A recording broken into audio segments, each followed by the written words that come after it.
Olá, olá, seja bem-vindo a mais uma aula do professor Rafa e dessa vez a gente dá sequência àquela introduçãozinha sobre o ciclo celular e a divisão celular. Dessa vez a gente comenta um pouco mais sobre como funciona a distribuição dos cromossomos durante a divisão celular em eucariotos, tá? Essa distribuição de cromossomos é algo que pega muita gente quando está entendendo, por exemplo, os conceitos básicos associados à formação de gametas, conceitos básicos da genética mendeliana, porque nunca lembra como é que os cromossomos se separam um do outro.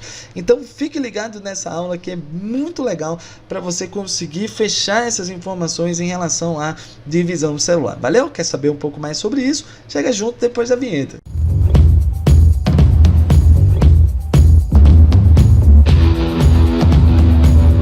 Maravilha, tchutchucos! Então, sobre a distribuição dos cromossomos durante a divisão em eucariotos, a gente menciona que durante a intérfase, quer dizer, antes mesmo da divisão celular, o DNA ele se encontra pouco compactado.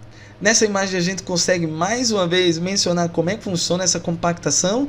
Então, a molécula de DNA compactada, associada às proteínas histonas, a gente vai acabar chamando de cromonema, né? Ou até mesmo filamento de cromatina. Essa imagem aqui mostra uma molécula de DNA que foi compactada. No próximo ponto, essa molécula compactada ela vai ser duplicada, né? Então o que a gente tem aqui é um cromonema duplo, né?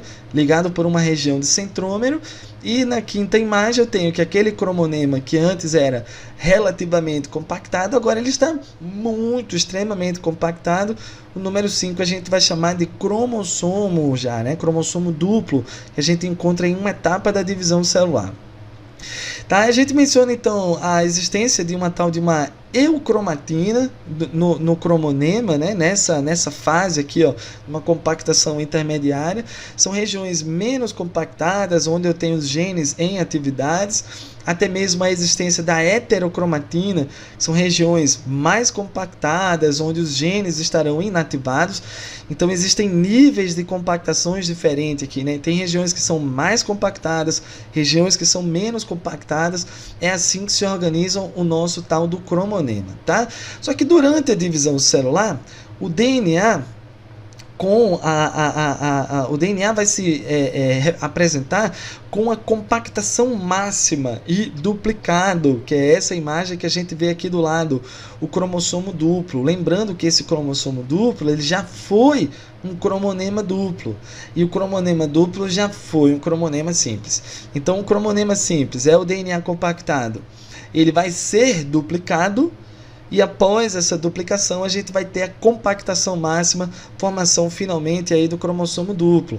Tá? Cada cromossomo vai apresentar, como esse aqui, ó, cada cromossomo duplo vai apresentar cromátides irmãs, que são nada mais nada menos do que cópias umas das outras.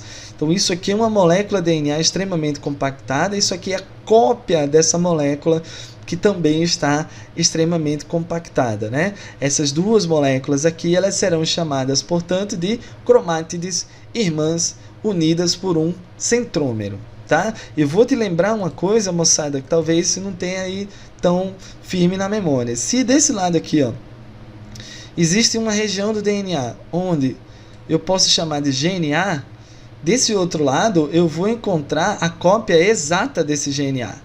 Né? Até porque essa molécula foi duplicada e, portanto, você tem cópias de DNA associadas uns aos outros. Rafa, essa versão do GNA pode ser diferente dessa? Não pode, gente, porque isso é uma cópia disso. Bem como se eu encontro aqui, ó, um gene B nessa região, nessa mesma regiãozinha aqui, eu também vou encontrar gene B. Então, lembre-se, moçada, que esse gene é uma cópia exata desse. Eles não podem apresentar versões diferentes um do outro, né? Lembrando que você está falando do mesmo cromossomo que foi apenas duplicado aí na parada, tá? E aí, quando a gente passa para analisar tudo isso numa célula, a gente observa aqui a seguinte situação. Aqui eu estou observando um dos múltiplos cromossomos de uma célula eucariótica que está representado aqui antes da duplicação dele. Normalmente ele é constituído por uma fibra longa e fina de cromatina, e antes ele era bem assim, ó,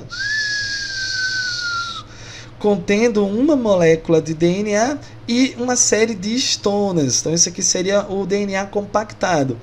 Porém, aqui está a sua forma condensada, representada lá somente para ilustração.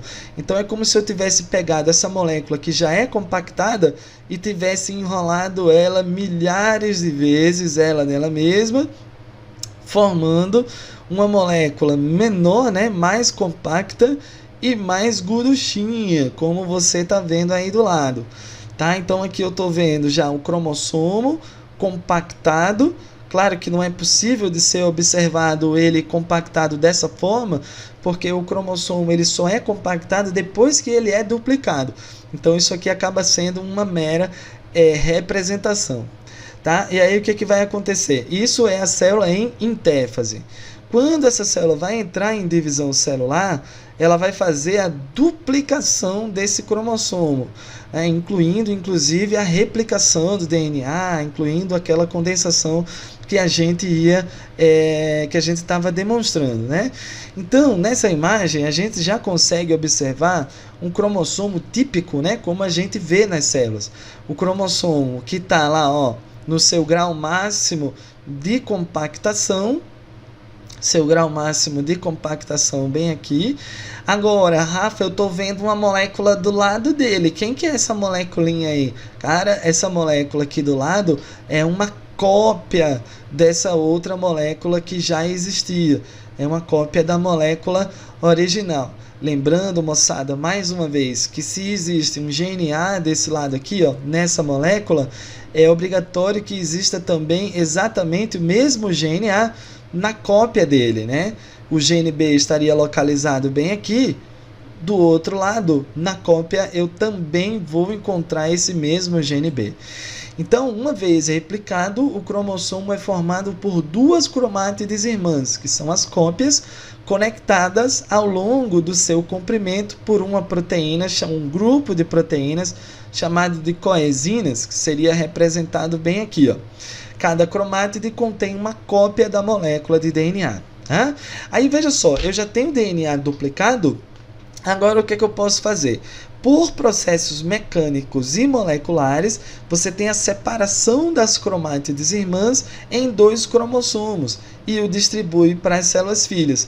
Então você vai separar essa cromátide da sua irmãzinha, que é na verdade a sua cópia, e com o resultado disso, agora você tem dois cromossomos aqui, ó, dois cromossomos simples, né? Antes você tinha um cromossomo duplo, agora você tem dois cromossomos simples. E, gente, olha que legal, eu consegui transferir uma cópia de DNA para cada uma das células filhas, de modo que cada célula filha vai receber a mesma carga genética.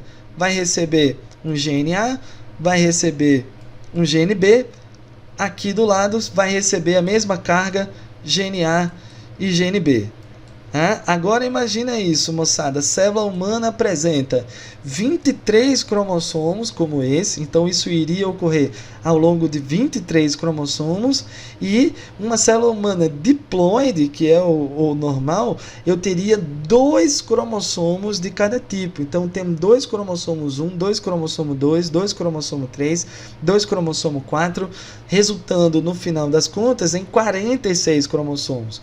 46 cromossomos, moçada, serão, portanto, duplicados.